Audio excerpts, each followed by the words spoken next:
I wonder if any of you all have that one person in your life who is kind of an unsung hero in your journey. Maybe this person wouldn't be mentioned as having played a starring role in making you who you are. But maybe they were just that one person who was in the right place at the right time. Maybe it was the neighbor whose light was still on when your wife went into labor at 3 o'clock in the morning. Or the woman who pulled over out of nowhere and helped you figure out how to fix that flat on your car. Do you have that one person who comes to mind only occasionally, every so often, but when they do, they always bring a smile to your face? One name that will always be on my life list of best performances by an actor in a supporting role is Alice May. Alice May. Alice was a 70-something elder in our church, the church where I served before I came here. She was active in church in just about every way you can be. She taught Sunday school with the little ones. She was active in the women's group, very active in the community. She went to all those church meetings back in the day when going to church meetings was a big deal. Alice May was very, very active. But Alice May never had very good eyes, and she wasn't able to drive. Alice needed to be driven because she couldn't see very well. And Alice loved to visit people. She knew all the members of the church who were no longer able to come to worship service. At 70 plus, she called them her little old ladies. She loved to reconnect with them, stay in touch with them. Her phone was buzzing. But she couldn't drive and go see them very often. Well, then I showed up. And there was a ton of stuff I did not know about ministry. There was one thing that was true. I could see. And I was an okay driver. So Alice and I would go visiting together. And then we'd often go to the Kroger together. If we had time, we'd go to the post office together. And if we really had time, we would go to Long John Silver's. Is there still Long John Silver's? We became friends. Now, one of the people that Alice and I loved to visit was Lena Sharp. Lena was in her 90s when we visited her, and that was way back in the 20th century. So her heyday in the church was back in the 40s and 50s. She was active in the church at the beginning of that post-war baby boom, when church memberships were getting bigger and bigger every Sunday, fooling all of us into thinking that they would always be there.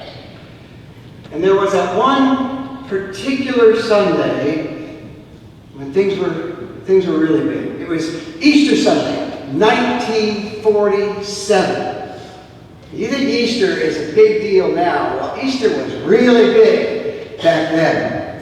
There was a theater 3 blocks away from us and 3 blocks away from the church called the Rivoli Theater. When we were there, it was an adult movie theater. But back in the 40s and 50s, it was the theater. And they had to have Sunday school at the Rivoli Theater to pack everybody in. Easter, 1947. The first floor was full of people. The balcony was full of people. In fact, as it turns out, the balcony back in that old church was too full of people on that Easter Sunday. The morning service went okay, but some damage must have been done to the balcony during the morning service, because during the evening service, which thankfully had a much smaller crowd, no one sitting upstairs and no one really sitting under the balcony. The balcony on Easter Sunday, 1947, of that church collapsed. Miraculously, there was only one injury, and it was to Lena Sharp. One of the falling timbers, or maybe it was a piece of plaster, hit Lena square in the back, and it didn't break it, but it bent it a good deal. That was Easter, 1947, when the balcony fell on Lena Sharp. By the time Alice and I visited Lena, maybe 1983-ish, Lena's back was so bent that she wasn't able even to lift her head. She could only look at people over her glasses when she was seated, and it took a great effort. The first time Alice and I came to call on Lena, I wasn't sure what to expect. And there we were. We walked into the activities room of Crestwood Village North, the nursing home where she lived. Guess what we found? Lena Sharp was playing the piano for everyone in the room, holding court. Turns out, playing the piano is one thing that a person with a bent over back is still able to do, especially if they've memorized all the music like Lena had. Lena Sharp, she carried not a speck of anger about what happened to her so many years earlier. Just one of those things, she said. As far as I know, over the years, as Lena's back bent more and more, she never missed a Sunday. She loved that church that darn near broke her back. Lena and Alice and I visited together several times in that place where she lived before she passed away. And we made quite a trio. I didn't know anything. Alice couldn't see very well. And Lena was a woman bent over. So it was Lena and Alice who came to my mind when I looked at the scripture for today. This woman in the story from the Gospel of Luke. She went to worship, I imagine, like some people like to come to worship still today, a little anonymously. Slip in, slip out. This woman, she just quietly showed up each week. Enough to know that she was there. She'd say her prayers, listen to what she could hear from the room outside, the main room of the synagogue, and then she would slip away before fellowship hour got rolling. She was there in a way, but she was also, over those years, invisible. That's the way this woman who was bent over went to worship in the synagogue, I imagine. Back in Jesus' day, women were allowed to come to worship. They could be included in the 10 people that you had to have to charter a synagogue, which was the birth of the home church, the house church that followers of Jesus used. But once they got to worship, the women had to sit back in the cry room, or even in the gathering, or maybe even back in the sacristy. They couldn't sit where all the men and boys were gathered in the main room of the synagogue. So that day when Jesus came to the synagogue, she was back there, bent over, just like Lena, just like always. But you know what? Back there in that space, I'll bet she wasn't alone. I'll bet there were plenty of other women out there. And you know what? I wouldn't be too surprised if she wasn't the only one bent over. Life was hard for women then, backbreakingly hard. Women spent a lot of the day bent over their children, bent over the fire, cooking dinner, bent over the bread, bent over from those jugs of water they would carry. I don't imagine that woman Jesus saw was alone that day. History suggests that women filled the synagogues in the back rooms of the first century, standing in the background, trying to hear whatever they could, worshiping the God that they loved. And I don't imagine she was the only one bent over. I'll bet there was that one woman, the one from Palestine, who's been bent over for 18 years now, since she lost her son in a border dispute. And I'll bet standing next to her was that woman from Singapore who's been bent over 18 years now, sewing Nike swooshes onto our tennis shoes. She might be standing next to the woman who's bent over, who's been working now for 18 years in that Mississippi chicken plant ever since she escaped the country where she used to live. She might have been standing next to that woman. It's hard to tell, but she might have been standing next to that woman who's been bent over for 18 years now, ever since she was assaulted at the age of 12, and still hasn't spoken a word. They were all there. Hard to see maybe in the outer room of the synagogue, but maybe that was okay. Maybe they took some comfort in the anonymity of their place in the synagogue. But then all of a sudden things got very quiet, and each of the women realized that Jesus was looking their way. And it says in the text, when he saw her, he called her over into the room and said, "Woman, you are set free from your ailment." When he laid his hands on her, she immediately stood up straight and began doing her happy dance, praising God.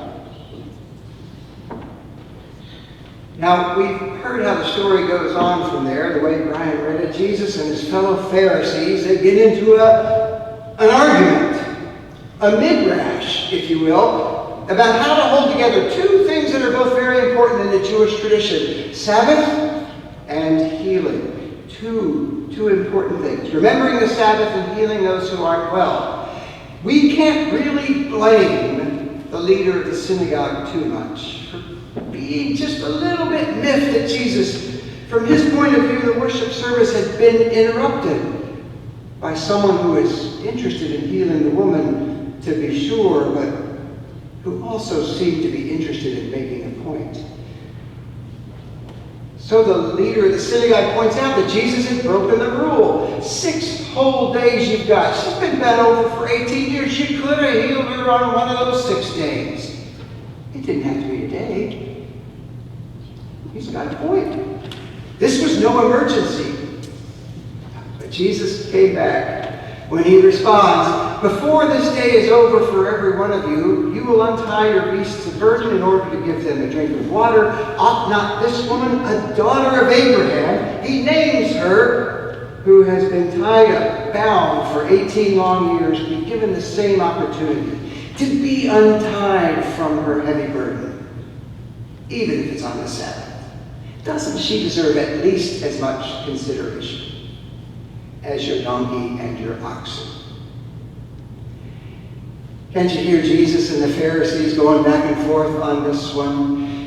Before we judge the Pharisees too harshly, we might want to allow that they do have a point. Last week, we had a healing event right here at Christian Temple. It was in Fellowship Hall. After lunch and after worship, we all got CPR training. We had a good crowd, shared some great information that might one day save a life. But it might not have gone over so well if we had chosen to have the training during morning worship service. There was really no emergency, right? The woman had been bent over for 18 years. Maybe Jesus could have waited until the benediction and then found her before she slipped away and healed her. The debate about the sanctity of the Sabbath is a good debate. It's one we're still having today, right? As we try to squeeze our youth programming around all the other things that keep our kids busy. As we realize in the church, we got about 2 or 3 hours a week to share our ministry. Luke wants us to enter into that dialogue and think about these issues. But I have to think that the real story here isn't the kerfuffle that happened after Jesus performed this act of healing. I want to say that the miracle of the story is that Jesus saw the woman in the first place. He looked out over that sea of men and boys in the main room of the synagogue and saw what others weren't able or willing to see: a woman bent over. So easy to see. living out there in those retirement centers, those assisted living facilities, on those pension checks, in nursing homes. Not so easy to see women bent over. Slipping into church and back out again, so easy not to see. To be bent over, to be able to be bent over is to not be able to catch someone's eye, not to be able to smile or even cast a glance. To be bent over is to be relegated to the room outside, the room where it happens. Jesus, noticing this woman who is bent over, he's like Alice May, my hero, whose eyes weren't very good, but who insisted we go and see Lena Sharp. Jesus, noticing this woman bent over, provides the body of Christ, which is us, with our call to pay attention, because there are so many out there who are so easy for us to miss. Women who may be bent over, but who still have a song that is theirs to play and sing for the world around them. They are the ones who need to join us and be with us at this table.